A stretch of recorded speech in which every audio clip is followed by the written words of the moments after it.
Shalom. Shalom. Greetings to you in the name of Jesus. Salam dalam nama Tuhan Yesus. Let's see today's inspiration from 2 Thessalonians chapter 1 and verse 11. Inspirasi hari ini dari 2 Tesalonika 1 ayat 11. We also pray always for you that our God may count you worthy of your calling and fulfill every desire of goodness and work of faith with power.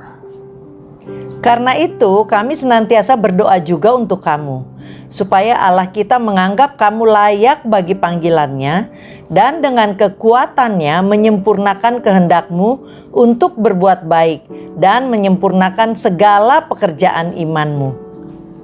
So here we see there are two things. Jadi di sini kita lihat ada dua hal. This is Paul is talking and Paul is writing to everybody. Ini Paulus yang berbicara dan menulis buat setiap orang.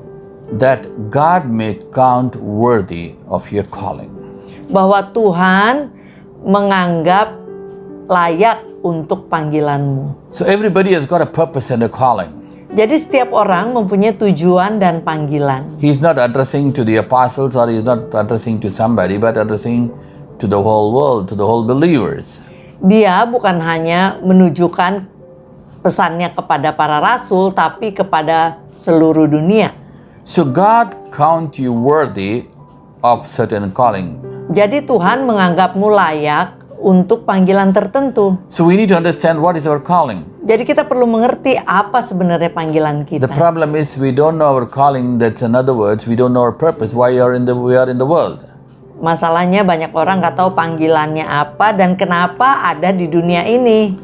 So everybody has got a purpose and calling. We need to find that. Setiap orang punya panggilan dan tujuan yang Tuhan telah tetapkan untuk diri orang masing-masing. Dan sebaiknya orang itu cari tahu apa panggilannya. So God, he prays that God counts you worthy of the calling.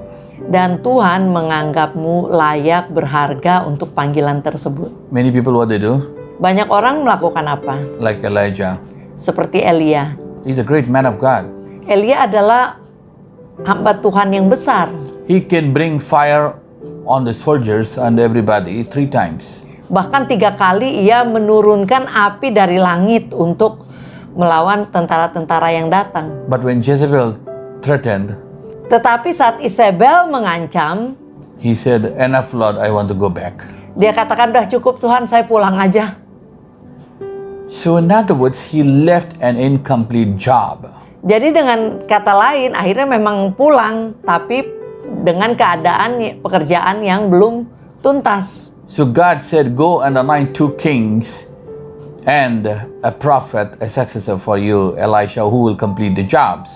Jadi Tuhan bilang, pergi dan urapi 2 raja dan 1 orang, yaitu Elisa, untuk menyelesaikan pekerjaan Elia. And it doesn't end there. Dan tidak berakhir di situ. The Bible tells in Malachi, Alkitab katakan dalam kitab Maleakhi, in the last days he'll come back again.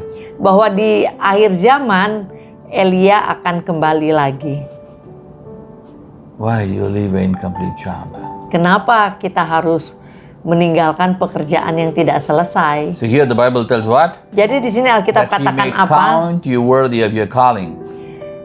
Bahwa ia menganggapnya layak dan berharga untuk panggilanmu itu. Many people don't know their calling, Banyak orang tidak mengerti panggilan mereka. and some without even fulfilling their calling, they want to go back. I want to die. I want to be with Jesus.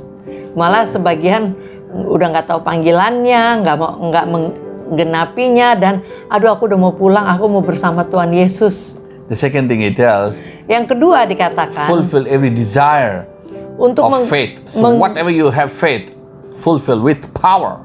untuk menggenapi kerinduan atau keinginan imanmu, Hallelujah. digenapi dengan kuasa. So what is your desire? Jadi apakah keinginanmu? Of goodness, not bad, yeah? Ya tentang kebaikan ya, bukan yang buruk. One neighbor has to have a problem, have to become sick, or have to lose his business. Not that one, not the bad one. But the good ones, Yang baik bukan yang buruk, misalkan mengharapkan sesuatu yang jahat terjadi sama musuh kita atau apa siapa-siapa, misalkan, bukan seperti itu. with faith, whatever you believe, God will fulfill the desire. Jadi Tuhan akan menggenapan menggenapi kerinduanmu dengan iman. Hallelujah. Haleluya. Shall we pray now? Mari kita berdoa. Father, we come to you in the name of Jesus. Bapa, kami datang dalam nama Tuhan Yesus. Lord, we pray for your people, Father. Tuhan, kami berdoa untuk umat-Mu. Let them know the desire and the purpose in their life. Biarlah mereka tahu kerinduan dan tujuan dari hidup mereka. Lord, teach them, Father, show them, and help Tuhan, them to fulfill it ajar mereka, tunjukkan kepada mereka, dan tolong mereka untuk menggenapinya. by fulfilling their desires of faith, of goodness. Dengan memberikan kerinduan yang baik dari iman mereka. We commit them into your hands and commit this day into your hands. Kami serahkan semuanya ke dalam tangan-Mu, hari ini juga semuanya ke dalam tangan. In the name of Jesus we pray. Demi nama Tuhan Yesus kami berdoa. Amen, amen. Amin. God bless you, God bless you. Tuhan Yesus memberkati.